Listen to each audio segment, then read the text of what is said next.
Hello दोस्तों, आज मैं अपने बेटे विभव सिंह को, आईआईटीएन बोलना चाहिए, आईआईटीएन विभव सिंह को मेरा जो बेसिक कॉन्सेप्ट है ह्यूमन बॉडी का, मैन एज ए मॉलिक्यूल, जिस कॉन्सेप्ट का मैंने नाम रखा है, जिस कॉन्सेप्ट के बारे में मैंने इस पुस्तक में डिटेल्स में बात किया हूँ, तो चूंकि ये साइंटिफिक कॉन्सेप्ट है तो मैं सोचा कि भाई एक आईआईटीएन और एक एमबीबीएस से बेटर कौन समझ सकता है इस कॉन्सेप्ट को। तो वैसा ही कुछ सोच के मैं अपने बेटे को बोला, छुट्टी में आया हुआ था तो मैं बताया कि थोड़ा इस कॉन्सेप्ट को तुम्हारे साथ डिस्कस करना चाहता हूँ और बोर्ड पे वीडियो बन जाएगा। तो वैसे लोग जो मतलब पढ़े लिखे हैं, आईआईटी में पढ़ रहे हैं, डॉक्टर, इंजीनियर, आईएएस, तो वो लोग भी इस कॉन्सेप्ट को समझेंगे। और कुछ क्वेश्चन अगर होगा तो मैं अपने बेटे को बोला हूँ कि कुछ क्वेश्चन अगर तुम्हारे दिमाग में आता है कि नहीं यहाँ पे मुझे कुछ गलत लग रहा है, चाहे ये साइंस के हिसाब से सही नहीं लग रहा है, तो ठीक है, बेटे का भी फीडबैक साथ में मिलते चला जाएगा। बेटा मेरे सामने एक क्लासरूम के में जैसे एक स्टूडेंट बैठता है वैसे बैठा हुआ है। वैसे तो बचपन से मैंने बहुत क्लास लिए हैं इसने भी मेरा क्लास लिया है। आईआईटी के समय मुझे भी कुछ समझा रहा था, कुछ पढ़ा रहा था कोरोना के टाइम पे। तो कॉन्सेप्ट को शुरू करता हूँ। तो बेसिकली दोस्तों, जैसा कि ये एक ह्यूमन बॉडी को मैं एक मॉलिक्यूल से कंपेयर किया हूँ और उसके पीछे जो लॉजिक है वो बेसिक लॉजिक यही है कि जैसा कि हम जानते हैं कि ह्यूमन बॉडी जो है, बट आप देख रहे हो ना, जो ह्यूमन बॉडी है, हमारा ये बॉडी, वो बेसिकली उसको एक ऑर्गेनिज्म बोलते हैं, एक बड़ा सा ऑर्गेनिज्म है। लाखों वर्ष पहले ठीक है छोटे छोटे सेल्स, जैसा कि समुद्र से हम लोग शुरुआत हुआ है और छोटा ही सेल्स धीरे धीरे इतना बड़ा और डिफरेंट टाइप्स ऑफ सेल्स और डिफरेंट टाइप्स ऑफ ऑर्गेनिज्म इतने सारे पूरे पृथ्वी को एक तरह से भर दिए हैं। सबसे ज्यादा तो आदमी लोगों ने भरा है, 800 करोड़ पॉपुलेशन हो गया है या उससे और ज्यादा हो गया है। तो ह्यूमन बॉडी जो कि एक ऑर्गेनिज्म है एक तरह का, वो सेल से बना है, या उसके पहले हम टिश्यूज बोल सकते हैं। जो सिंगल टाइप्स ऑफ सेल्स होते हैं जिनका फंक्शन एक जैसा होता है उसको टिश्यूज बोलते हैं। और बेटा आईआईटी में पढ़ा है, फिर भी आई थिंक इतना तो बायोलॉजी उसको भी याद होगा जब मुझे याद है। तो टिश्यूज सेल से बने होते हैं, सेल्स मॉलिक्यूल से बने होते हैं और मॉलिक्यूल से एटम से बने होते हैं। तो चूंकि हमारा पूरा बॉडी एटम से बना है, मॉलिक्यूल से बना है, तो उसी बेसिक फिलोसॉफी बोलिए, उसी बेसिक कॉन्सेप्ट बोलिए, उसी बेसिक अंडरस्टैंडिंग के आधार पे मैं एक ह्यूमन बॉडी को भी एक मॉलिक्यूल के रूप में कंपेयर किया हूँ। एक बहुत बड़ा मॉलिक्यूल है और चूंकि ये हमारा ह्यूमन बॉडी एक काफी कॉम्प्लेक्स मॉलिक्यूल है, तो उस कॉम्प्लेक्स मॉलिक्यूल को मैं एक बेंजीन मॉलिक्यूल से कंपेयर किया हूँ। एक्चुअली ह्यूमन बॉडी में आत्मा की बात बहुत होती है, जो कि आत्मा की बात जनरली स्पिरिचुअल फील्ड में होता है, लेकिन स्पिरिचुअलिटी को भी मैं चाहता हूं कि मैं साइंस से कनेक्ट करके एक्सप्लेन करूं, जो कि काफी मुश्किल काम होता है। बहुत सारे कमेंट मेरे वीडियो में मिलते हैं कि साइंस और स्पिरिचुअलिटी को कनेक्ट करना आसान नहीं है, लेकिन मेरे दिमाग में ऐसा आया ये बेसिक कॉन्सेप्ट में। एक्चुअली ये बेसिक कॉन्सेप्ट तब आया जब मैं खुद आईआईटी की तैयारी कर रहा था, तो उसी को धीरे धीरे डेवलप किया, फिर किताब लिखा, फिर मूड में आया तो वीडियो बनाने लगा। तो एक बेंजीन मॉलिक्यूल से कंपेयर करने के पीछे ये लॉजिक है बेटा कि बेंजीन रिंग को मैं सोल से कंपेयर कर सकूं और इस पूरे यूनिवर्स में, पूरे ब्रह्मांड में, जैसा कि जानते हैं हम लोग और खासकर जो साइंस पढ़े हैं वो लोग जानते हैं कि इस पूरे यूनिवर्स में या मल्टी यूनिवर्स, आज के टाइम पे हम कल्पना करते हैं कि एक यूनिवर्स नहीं है, बहुत सारे यूनिवर्स हैं, पैरेलल यूनिवर्स, और कितनी सारी थ्योरी हैं, कितने सारे कॉन्सेप्ट हैं साइंस में। तो इतने ज्यादा डिटेल्स में अगर हम सोचेंगे तो फिर ये कॉन्सेप्ट की ऐसी की तैसी हो जाएगी। तो मैं सिंपल वे में जाना चाहूंगा। तो पूरे ब्रह्मांड में, पूरे यूनिवर्स में, चाहे जितने भी यूनिवर्स हो, जितने टाइप के यूनिवर्स हो, हम जानते हैं कि पूरे यूनिवर्स में बेसिकली ये 3 तरह के मटेरियल हैं। मास, 2 ही तरह बोलना चाहिए, मास, एनर्जी एंड स्पेस। स्पेस जो कि कोई मटेरियल नहीं है, जो कि साइंस में इसको ईथर भी बोला जाता है। तो हमारा भी बॉडी में बेसिकली 3 चीज ही है, मास, एनर्जी और स्पेस। मास जो कि दिखाई दे देता है हमको आंख से, और या बहुत जैसा कि एटम्स हमको आंख से दिखाई नहीं दे सकते, या माइक्रो ऑर्गेनिज्म भी हमको आंख से दिखाई नहीं दे सकते, लेकिन हम माइक्रोस्कोप से उसको देख सकते हैं, या इलेक्ट्रॉन माइक्रोस्कोप से हम इलेक्ट्रॉन को भी ऑब्जर्व कर सकते हैं। तो उस हिसाब से मास को हम काफी डीप लेवल पे, काफी शटल लेवल पे हम लोग ऑब्जर्व कर सकते हैं मॉडर्न इक्विपमेंट से। और मास का ही काफी माइक्रोफॉर्म एनर्जी हो जाता है।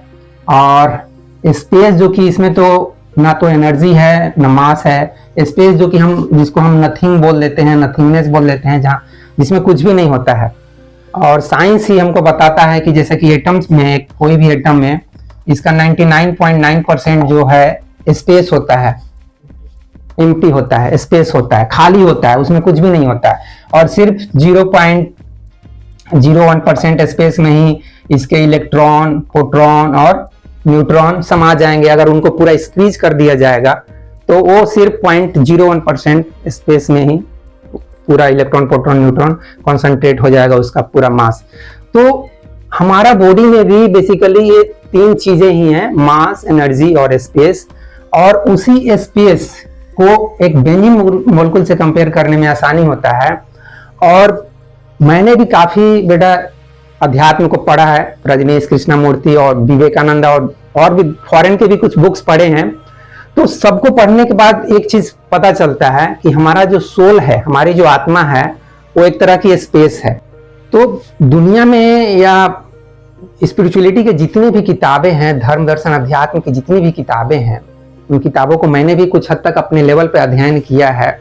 गौतम बुद्धा और श्री कृष्ण और इन सबकी भी किताबें, मैं ये तो नहीं बोलूंगा कि मैं बहुत पढ़ाकू हूँ, लेकिन जितना हो सकता है मैं पढ़ लेता हूँ, समझ लेता हूँ। अभी तो इंटरनेट का जमाना है, यूट्यूब पे इतने सारे वीडियो हैं, उनको भी देख के हम बहुत सारी चीजें समझ लेते हैं।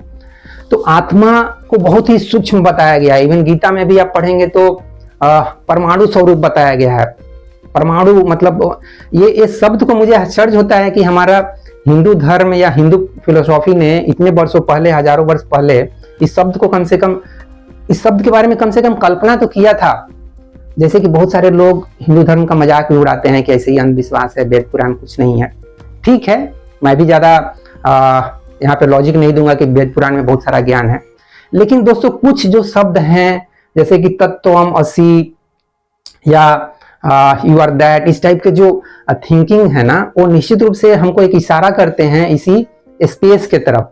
यू आर दैट, तत्वम, असी संस्कृत में जो तुम वही हो, और वही से मतलब है ब्रह्म से या ब्रह्मा से, ऐसा कुछ। तो ब्रह्म और ब्रह्मा को छोड़ देते हैं, स्पेस पे आते हैं। तो उसी हमारे जो बेंजीन मॉलिक्यूल में जो हमारा स्पेस है, वो बेसिकली उसको मैं सोल से कंपेयर किया हूं। और जैसा कि आप यहां देख सकते हैं, ये जो डॉटेड हैं ये सब कार्बन हैं बेसिकली, जैसा कि एक बेंजीन मॉलिक्यूल में होता है। और ये दो हमारे लेग हैं, ये दो हमारे हैंड हैं। ये फेस के जैसा मैंने बनाया है, इसके ऊपर पार्ट में ब्रेन है, ये दो आंख है, नाक है, मुंह है, और नीचे में रिप्रोडक्टिव सिस्टम है। इस तरह से एक बेसिक एक स्ट्रक्चर दे दिया हूं ह्यूमन बॉडी को। अब हम समझने की कोशिश करेंगे कि हमारा ब्रेन एंड माइंड, ये दोनों में फर्क क्या है, या दोनों एक ही चीज हैं क्या? बेटा तुम क्या सोचते हो, दोनों एक ही चीज है, ब्रेन एंड माइंड? ब्रेन एक ऑर्गन हो गया और माइंड जो थिंकिंग उसमें चल रहा है। ठीक है, सभी ऐसे ही सोचते हैं और ये कुछ गलत नहीं है।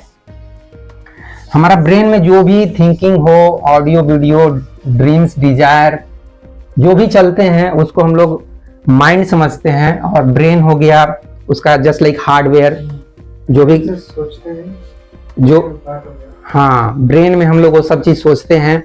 ब्रेन हो गया हार्डवेयर, या जिसको हम थोड़ा केमिस्ट्री के हिसाब से सोचेंगे तो वहाँ पे बहुत सारे केमिकल मॉलिक्यूल्स हैं, केमिकल रिएक्शन हो रहे हैं। और जैसा कि इलेक्ट्रिक फायर बोलते हैं कि जब हम कुछ सोचते हैं या कल्पना करते हैं, या जब हम खुश होते हैं तो हमारे ब्रेन के कुछ सेल्स में, न्यूरॉन्स में फायर होता है, इलेक्ट्रिक फायर। जैसे हम बहुत खुश हो गए या बहुत दुखी हैं तो वहाँ पे इफेक्ट होता है, कुछ डल हो जाएगा, कुछ अगर बहुत ज़्यादा खुश हैं तो ज़्यादा, अलग अलग टाइप के अलग अलग रिएक्शन होते हैं। उसको फायर से साइंस बोलता है कि फायरिंग होता है वहाँ पे। या कुछ कोई चीज़ हम समझने की कोशिश करते हैं, कोई चीज़ हम नया चीज़ खासकर हम जानने की और काफ़ी इंटरेस्ट के साथ जानने की कोशिश करते हैं, तो वहाँ पे बहुत ज़्यादा इस तरह के फायरिंग होना शुरू हो जाता है। और वैसा चीज़ जो कि हम रिपीटेटिव वे में पढ़ रहे हैं, जैसे कि कोई मान लो रामायण ही हम डेली पढ़ते हैं, तो रामायण पढ़ते पढ़ते हमारा दिमाग इतना आदी हो गया है, उसको समझ लिया है, उसके दोहा चौपाई सब कुछ याद कर लिया है, तो उस फायरिंग होना बंद हो जाएगा।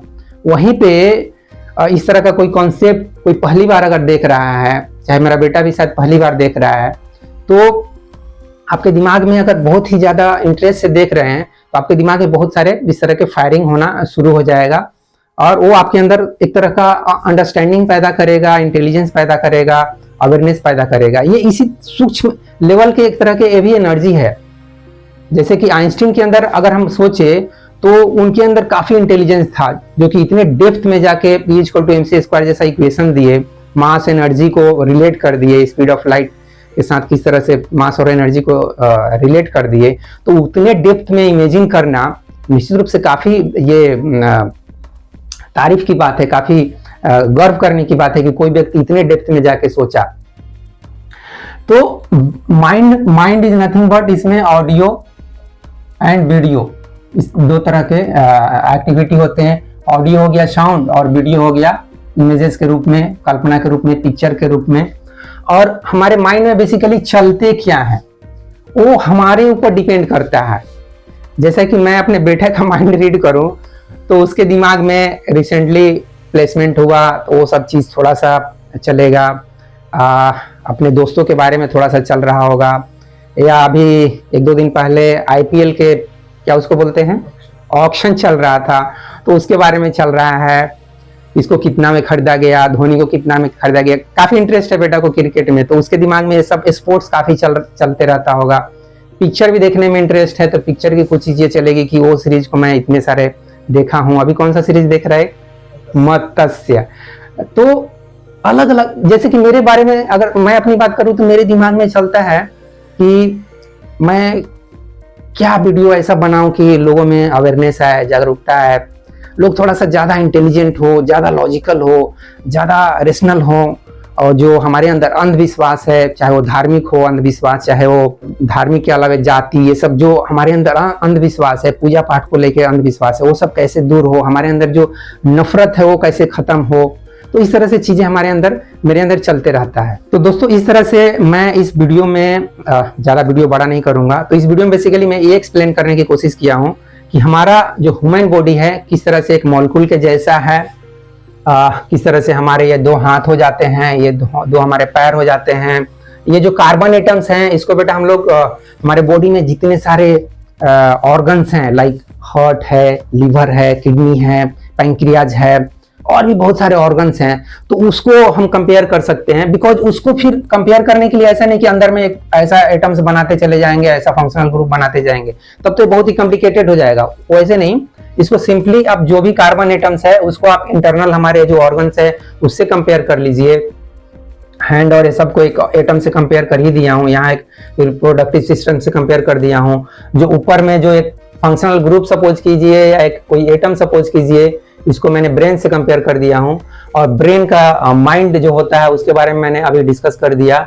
और इसको अगर इस एटम से कंपेयर करेंगे, वीडियो को मैं समाप्त करूंगा, तो इस एटम को ब्रेन से कंपेयर करने का क्या मतलब है। तो इसको मैं इस तरह से कंपेयर करता हूँ बेटा कि जैसे कि एक एटम है, सेंटर में प्रोटॉन और न्यूट्रॉन हो जाते हैं और इसके चारों तरफ इलेक्ट्रॉन घूमते हैं, बहुत सारे ऑर्बिट होते हैं। फर्स्ट ऑर्बिट में 2 इलेक्ट्रॉन, सेकेंड ऑर्बिट में मैक्सिमम 8 इलेक्ट्रॉन। तो माइंड क्या, माइंड को मैं किस तरह से कंपेयर कर रहा हूं, जब कोई एक इलेक्ट्रॉन हमारे ब्रेन का, नर्वस सिस्टम का, जब कोई इलेक्ट्रॉन एनर्जी को एब्जॉर्ब करता है तो हायर ऑर्बिट में जाता है, और एनर्जी को जब रिलीज करता है तो वो गिरकर नीचे ऑर्बिट में आता है। तो इस तरह का जो इलेक्ट्रॉन का एनर्जी का जो इमिशन होता है, चाहे एब्जॉर्प्शन होता है, वो उसी तरह की घटना होती है जैसे कि हम कोई चीज को समझने का प्रयास कर रहे हैं। जैसे कि मेरा बेटा ही अगर इस कॉन्सेप्ट को पहली बार समझने का प्रयास कर रहा है तो उसके भी दिमाग में इस तरह के एक्टिविटी चल रहे होंगे। इलेक्ट्रॉन्स एनर्जी लेवल पे, कुछ इलेक्ट्रॉन्स ऊपर उठ रहे होंगे, कुछ नीचे गिर रहे होंगे। तो उस तरह का एक्टिविटी को ही मैं माइंड से रिलेट कर रहा हूं। मतलब ये इलेक्ट्रॉन जो कि एक हार्डवेयर भी, इलेक्ट्रॉन में दोनों प्रॉपर्टीज होता है, पार्टिकल नेचर भी है और वेव नेचर भी है। तो वेव नेचर को आप थॉट्स के रूप में ले लीजिए, थिंकिंग के रूप में ले लीजिए, डिजायर, ऑडियो, वीडियो जो मैं एक्टिविटी बता रहा हूं जो कि एक तरह के एनर्जी फिनोमेना है, तो उस फिनोमेना को आप वेव के रूप में, इलेक्ट्रोमैग्नेटिक वेव के रूप में समझ लीजिए, और जो सॉलिड फॉर्म में आप समझेंगे तो ये पार्टिकल के रूप में इलेक्ट्रॉन को समझ सकते हैं। तो इस तरह से मैं ब्रेन का जो एनर्जी एक्टिविटी है उसको इस तरह से कंपेयर किया हूं, इसको रिलेट कर दिया हूं माइंड से। कोई क्वेश्चन है तो बेटा पूछ सकते हो। चाहे जो लोग इस वीडियो को देख रहे हैं स्पिरिचुअलिटी को, अध्यात्म को साइंस के दृष्टिकोण से आत्मा क्या है इसको समझने के लिए कोशिश कर रहे हैं, इस आत्मा को हम कैसे अनुभव करते हैं ये दोस्तों नेक्स्ट वीडियो में बात करूंगा, जिसमें मैं मेडिटेशन के बारे में बात करूंगा। मेडिटेशन के दौरान ही हम इसको अनुभव करते हैं एक स्पेस के रूप में। तो उसमें काफी डिटेल्स में बहुत सारे एग्जाम्पल के थ्रू, बहुत सारे जो कबीरदास ने बोले हैं या रजनीश ने कुछ समझाए हैं, तो उन्होंने जिस तरह से एग्जाम्पल देके समझाया है वो सब एग्जाम्पल देके भी मेडिटेशन को मैं एक्सप्लेन करूंगा, और आत्मा क्या है, सोल क्या है उसको भी एक्सप्लेन करूंगा। कोई क्वेश्चन है तो बेटा पूछ सकते हो, और जो दोस्त देख रहे हैं वो कमेंट बॉक्स के थ्रू भी क्वेश्चन पूछ सकते हैं। हाँ, तो एनी क्वेश्चन बेटा? हाँ, मेरा एक ही सवाल है, ये बेंजीन रिंग जो आप पीछे बनाया सेंटर में जो 6 कार्बन आइटम है, उसको सोल की तरह कैसे रिप्रेजेंट कर पा रहे हैं? सोल जो कि अध्यात्म ना बात करता है, और बेसिकली वो सोल हम खुद हैं। बेटा का क्वेश्चन सही है। साइंस फील्ड सोल को नहीं समझ पाता है, और उसी चीज पे अध्यात्म पूरा फोकस किया हुआ है। सोचने वाली बात है कि जिस चीज के बारे में 2500 साल पहले या 3000 4000 साल पहले कृष्ण ने इतना सारा ज्ञान दिया, गौतम बुद्ध ने इतना सारा ज्ञान दिया है, उस चीज को साइंस नहीं समझ पाता है कि ये लोग क्या बात कर रहे हैं। बहुत सिंपल है बेटा। जिस तरह से बेंजीन रिंग, ये 3 इलेक्ट्रॉन्स के मूवमेंट से एक सर्किल बनता है, ठीक है, एक स्फेरिकल फॉर्म में बनता है, उसी चीज को मैं सोल से कंपेयर किया हूं। बिकॉज और भी बॉडी में किसी भी चीज को हम इससे कंपेयर नहीं कर सकते हैं, और सोल को और कोई दूसरा, अगर सोल को कंपेयर करना होगा, मैं तो ऐसा बोलता हूं कि दुनिया का कोई भी आध्यात्मिक व्यक्ति अगर इस मॉलिक्यूल के थ्रू या साइंस के थ्रू सोल को एक्सप्लेन करना चाहेगा, आत्मा को एक्सप्लेन करना चाहेगा, तो सिवाय बेंजीन रिंग के और कोई चीज है ही नहीं जिसके थ्रू सोल को रिप्रेजेंट किया जाए। और आप अगर मेडिटेशन आप जब करोगे, जब आप कुछ समय के लिए थॉटलेस स्टेट में, निर्विचार की अवस्था में जाओगे, थॉटलेस स्टेट, निर्विचार की अवस्था होता क्या है बेटा? जब हम, ये ब्रेन जो है हमारा, एक स्थिति ऐसे भी मेडिटेशन में आ सकती है, ठीक है वीडियो लंबा होगा, माइंड को, जैसा कि मॉडर्न साइंस बताता है कि हमारे माइंड में कुछ 4 तरह के वेव चलते हैं, जिसमें वो बोलता है beta wave, alpha wave, theta wave, delta wave. इसका कुछ फ्रीक्वेंसी बताता है, मेरा मेमोरी थोड़ा कम है, आई थिंक 14 to 30 फ्रीक्वेंसी है इसका। और क्या फ्रीक्वेंसी का यूनिट क्या होगा? आवृत्ति हिंदी में बोलते हैं हर्ट्ज। तो 14 to 30 हर्ट्ज मींस पर साइकिल मूवमेंट होते हैं विचार। मतलब कहने का मतलब जब हमारे दिमाग में काफी फास्ट विचार चल रहे हैं तो इसका मतलब बीटा वेव चल रहे हैं, काफी हम डिस्टर्ब हैं। जब हम काफी स्ट्रेस हैं, काफी टेंशन में हैं, तो उस समय साइंस को ये इस फ्रीक्वेंसी जो है ज्यादा मिलता है। मतलब दिमाग में बहुत सारे गचपच, बहुत सारे विचार चल रहे हैं, तो ये उसी को रिप्रेजेंट कर रहा है मैक्सिमम। उसके बाद अल्फा वेव, इससे कम, इस स्टेट में हम जनरली या तो मेडिटेशन में जाते हैं या नींद की अवस्था में चले जाते हैं। तो ये इसका जो फ्रीक्वेंसी होता है वो 13, 14 के बाद 13 और कुछ 7 to 13 ये फ्रीक्वेंसी होती है। और थीटा में हो जाती है 7 के बाद 6, थोड़ा बहुत एरर हो सकता है, मैं अपने मेमोरी से कोशिश कर रहा हूँ। 4 to 6 या 4 to 7 होता है। ये सब चीज बेटा ना रट्टाफिकेशन है। रट्टाफिकेशन इसलिए बोल रहा हूं, कबीरदास एक लिटरेट व्यक्ति, उन्होंने भी इस स्टेज को अनुभव कर लिया है, लेकिन बहुत सारे लाखों करोड़ों पीएचडी पढ़े लोग भी अपने अंदर के इस स्पेस को, एक पीसफुल स्पेस होता है, इसको अनुभव नहीं कर पाते हैं। तो इवन गौतम बुद्ध के समय भी उनको क्या मालूम कि यार इसको इस तरह से सोल बताना चाहिए। उनको सिर्फ अपने अंदर का एक पीसफुल स्पेस को अनुभव किए होंगे। इवन कृष्ण भी अपने अंदर के पीसफुल स्पेस को अनुभव किए होंगे। सेम कबीरदास भी उसको अनुभव किए होंगे।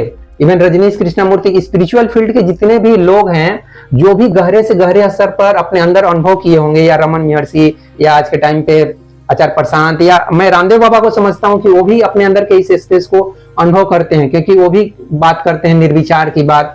एनीवे हम बात कर सकते हैं, अनुभव हो चाहे ना हो। किताबें पढ़ के, रजनीश का किताब पढ़ लिए, गीता पढ़ लिए, तो हम उन किताबों को पढ़ के भी हम बात कर सकते हैं, लेकिन मेडिटेशन के दौरान रियली हम इस चीज को अनुभव भी कर सकते हैं। तो ये बीटा में काफी हमारे दिमाग में बहुत ज्यादा विचार चलते हैं, इसीलिए 14 to 30 हर्ट्ज का फ्रीक्वेंसी बताया गया। उसके बाद एक कम फ्रीक्वेंसी है, उसके बाद एक और भी कम है थीटा, और डेल्टा जो कि I think half hertz to 3 to 4 ना, तो हाफ हर्ट्ज टू 3 इतने साइकिल पर सेकंड का जो थॉट्स है, या कुछ भी ऑडियो वीडियो, कुछ भी थॉट्स चलते हैं ऑडियो वीडियो, तो वो होता है सबसे मिनिमम फ्रीक्वेंसी। ये मतलब ये वेरी डीप लेवल में आप अगर नींद में चले गए, कोई सपना नहीं देख रहे हैं, इवन सपना अगर देख रहे हैं तो इसका मतलब आपका फ्रीक्वेंसी रेट इस लेवल में हो सकता है, इस लेवल में हो सकता है, इस लेवल में नहीं होगा। इस लेवल का मतलब आप बहुत हद तक डीप स्लीप में हैं, जो कि मॉर्निंग में जनरली हम 2 AM to 4 AM के बीच में हम काफी डीप स्लीप में जाते हैं। उसी दौरान हम ये लेवल में पहुंचते हैं, मतलब काफी स्लो एक्टिविटी हो जाता है हमारा माइंड में, हमारा ब्रेन में, और उससे भी काफी ये मेडिटेशन के स्टेट में काफी रिलैक्स पोजीशन में है, काफी आप हैप्पी और पीसफुल पोजीशन में है। उस समय डेल्टा वेव, डेल्टा फ्रीक्वेंसी ये चलता है। और इससे भी नीचे इससे भी और नीचे, जैसे कि अध्यात्म में समाधि की बात होती है, मेडिटेशन का भी मतलब काफी देर तक आप मेडिटेशन स्टेट में हो, आपके दिमाग में कोई भी विचार नहीं चल रहा है, इवन एक सिंगल थॉट भी नहीं चल रहा है। वो स्टेट में जाने का मतलब मेरे हिसाब से मैं बोलूंगा आप जीरो फ्रीक्वेंसी पे पहुंच गए। जैसा कि गौतम बुद्ध बेटा उतने दिनों 2.5 के 2500 साल पहले उन्होंने शून्यता शब्द का प्रयोग किया है। शून्यता, जो कि आज हम शून्य ऐसे शून्य दिखाते हैं ना, जीरो, उन्होंने 2500 साल पहले अपने अनुभव को शून्यता बोल के रिप्रेजेंट किए हैं कि मैं जब डीप मेडिटेशन स्टेट में जाता हूं तो मैं अपने अंदर शून्यता का भाव अनुभव करता हूं, मतलब मुझे लगता है कि मैं कुछ भी नहीं हूं, आई एम नथिंग, ऐसा फील होता है। तो ये वही स्टेट है, डीप मेडिटेशन स्टेट बोलिए या समाधि की अवस्था बोलिए। तो ये बेटा अनुभव करने की बात है।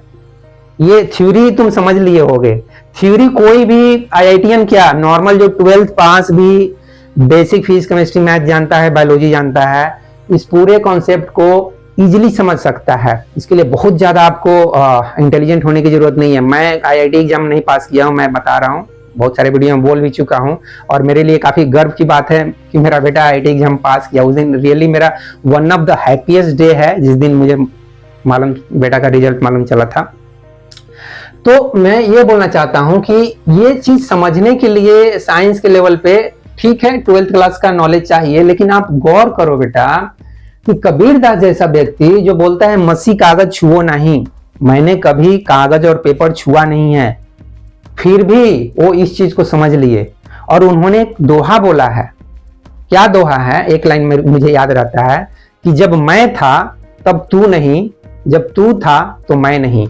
यहां मैं और तू से रिप्रेजेंट कर रहे हैं, तू का मतलब इसी स्पेस को रिप्रेजेंट कर रहे हैं, सोल को रिप्रेजेंट कर रहे हैं। तू का मतलब सोल है, और सोल का ही मतलब गॉड है या परमात्मा है। इसी स्पेस को रिप्रेजेंट कर रहे हैं तू से, और मैं से रिप्रेजेंट कर रहे हैं माइंड को, मैं से रिप्रेजेंट कर रहे हैं ईगो को भी। हमारे अंदर जो ईगो होता है, ईगो के वजह से ही हमारे अंदर बहुत ज्यादा थिंकिंग चलता है, ईगो के वजह से ही हम बहुत ज्यादा कंपैरिजन में जीते हैं कि मेरे को 20 लाख का पैकेज मिला, उसको यार 40 लाख का मिल गया, उसको यार 1 करोड़ का मिल गया। ये सब क्या है? वो मैं का ही भाव है। ऐसे सोचेंगे कि यार मेरे लिए 10 लाख भी बहुत है, इतना एनफ है हमको खाने पीने के लिए, तो आपके अंदर एक गजब का सेटिस्फेक्शन आएगा। और अगर नहीं आ रहा है तो आप मेडिटेशन करके देखो, फिर आपके अंदर नेचुरली एक सेटिस्फेक्शन का भाव आएगा। और कोई क्वेश्चन है तो बेटा पूछ सकते हो। थ्योरेटिकली मैंने एक्सप्लेन कर दिया, प्रैक्टिकली तो इसको मेडिटेशन करके ही अनुभव कर सकते हैं। Any question, any more question? Nothing. ठीक है, वेरी गुड बेटा, थैंक यू वेरी मच दोस्तों देखने के लिए।